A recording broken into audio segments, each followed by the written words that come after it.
कृष्णा, राधे राधे। आस्था की दुनिया में आप सभी का हार्दिक स्वागत है। आज के इस वीडियो में हम अहोई अष्टमी के व्रत की कथा सुनेंगे। अहोई अष्टमी के व्रत की पूजा विधि और ये व्रत कब करना है यह इससे पहले की वीडियो में मैं पहले ही बता चुकी हूँ। चलिए अहोई अष्टमी की कथा शुरू करते हैं। एक साहूकार के 7 बेटा और 7 बहू थे तथा एक पुत्री थी। एक दिन ननद और भौजाई एक खदान में मिट्टी लेने गईं। वहाँ पर स्याहों के बच्चे खेल रहे थे। मिट्टी खोदकर लेने के साथ ननद के हाथों वे बच्चे भी मर गए। जब स्याहो आई तो वह बच्चों को मरे हुए देखकर बहुत दुखी हुई। अब वह सूंघती सूंघती उसी परिवार में पहुँच गई और उन दोनों ननद भौजाइयों को उसने पकड़ लिया और बोली, तुमने मेरे बच्चे मारे हैं, मैं तुम्हारी कूक या मांग लेकर जाऊँगी। भाभी ने ननद को तो पीछे कर दिया और स्वयं आगे होकर बोली कि कूक भले ही ले ले पर मांग नहीं दूंगी। तब अहोई ने उसकी कूक ले ली तथा हर साल अष्टमी के दिन उसके जो पुत्र होता वह होते ही मर जाता। इस प्रकार उसके 6 पुत्र मर गए। 7वीं बार वह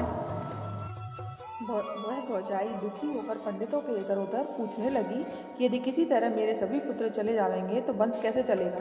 तब पंडितों ने बताया कि तू सुरई माता की पूजा कर, क्योंकि सुरई माता और स्याहो माता दोनों भाईली हैं, वही तेरे लिए उपाय बताएंगी। यह सुन बहू सुरई माता की खूब सेवा करने लगी। रोज सुबह सबसे पहले सुरई माता का गोबर उठाती और झाड़ू बुहार कर सफाई कराती।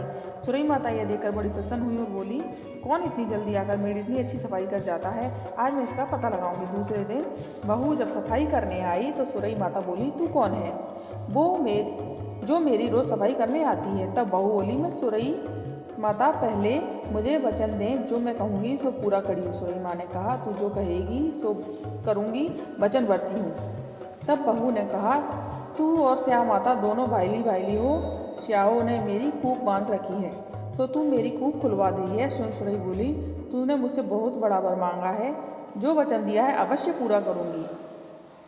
अब जो उपाय बताती हूँ सो सुन। अष्टमी के दिन तू अपने घर पर साफ सफाई करके कोरे कोरे कलशों में पानी भरकर, कच्चा दूध भरकर, तरह तरह के सुगंधित पकवान बनाकर, हरा भरा छबरियों से भरकर रख देना। जब स्याहो माता आएंगी तो उन्हें भरपेट खाना देना, वह अवश्य प्रसन्न हो जाएंगी। तब उसे आसन पर बैठाकर अच्छी तरह पूजा करके उनके चरण छूकर बैठ जाना। जब वह तुझे संतान का आशीर्वाद दें तभी उसे पकड़ लेना और मनवांछित वरदान मांग लेना। उसने अहोई अष्टमी के दिन सुरई माता के बताए अनुसार ये सब कार्य किए। जब स्याहो आई तो वह उन सब पदार्थों की सुगंधित महक से बहुत प्रसन्न हुई और भरपेट भोजन किया। जब वह भोजन कर चुकी तब बहू ने आसन पर बैठाकर उसका पूजन किया और पैर छुए और तो वह अत्यंत प्रसन्न हुई और आशीर्वाद दिया। क्षीर सपूती हो, बूढ़ सुहागल हो, 7 पूत की माँ हो। तभी बहू ने उसके पैर पकड़ लिए। उसी समय स्याहो बोली कि मेरे सिर से जुआ बीन दे, बहुत खुजली चल रही है। भौजाई ने जुआ बीनते बीनते अपनी गोदी के बच्चों को नोच दिया। बच्चा रोने लगा। स्याहो बोली, यह क्यों रो रहा है?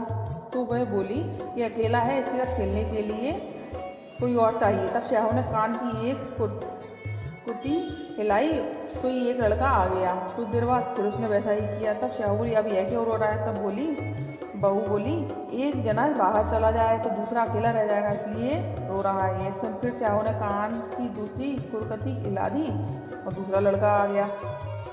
इस प्रकार उसने अपने 6 पुत्रों को वापस ले लिया। जब स्याहो बोली, मैं तो तेरी कूक लेने आई थी, सो ले ना साई, उल्टी तूने चली और मुझे ठग लिया। खैर, मैं आशीर्वाद तुझे देती हूँ। जो भी स्त्री आज के दिन मेरी इस तरह पूजा करेगी तो मैं उसे मनवांछित वरदान दूंगी। उधर दौड़ जेठानी अपनी अपनी जल्दी पूजा करने के बाद देख रही थी कि खरदोई अभी तक रोई नहीं, क्या बात है? उसके यहाँ पता लगाना होगा। देखा तो उसके यहाँ खूब वैभव फैल रहा है, बच्चे खेल रहे हैं और खुद भी खुशी खुशी खूब पूजा करा आदि कर रही है। उजमान और कुनवाड़े ले रही है। जेठानी ने उससे इसका कारण पूछा तो वह बोली, जिसने मुझसे ये सब छीने थे उसी की कृपा से दोबारा सब मिल गया। यह खबर जब राजा ने सुनी तब तो राजा ने नगर में ढिंडोरा पिटवा दिया कि पुत्र की माँ इस अष्टमी के दिन अहोई की पूजा और व्रत जरूर करें तथा कुनवाड़ा मौजमन लें, बायना मिलकर अपने बड़ों को दे। अहोई माता ने जैसा उसे दिया वैसा मुझे दें, सबको दें, कहते को सुनते को, हुकारा भरते को, हमारे सारे परिवार की कूक खोलना, सबको मनवांछित वर देना। इस प्रकार अहोई माता की कथा का पूजा के बाद श्रवण करें। बाद में इस कथा के बाद में यदि आपको गणेश जी की कोई कहानी आती हो या और भी कोई पूजा की कहानी आती हो तो उसे अवश्य कहें। तो आपको ये कहानी कैसी लगी कमेंट करके ज़रूर बताइएगा, और यदि अच्छी लगी हो तो लाइक कर दीजिएगा। जय श्री कृष्णा, राधे राधे। अहो या माता की कृपा आप सभी पर और आपके परिवार पर सदैव बनी रहे। धन्यवाद।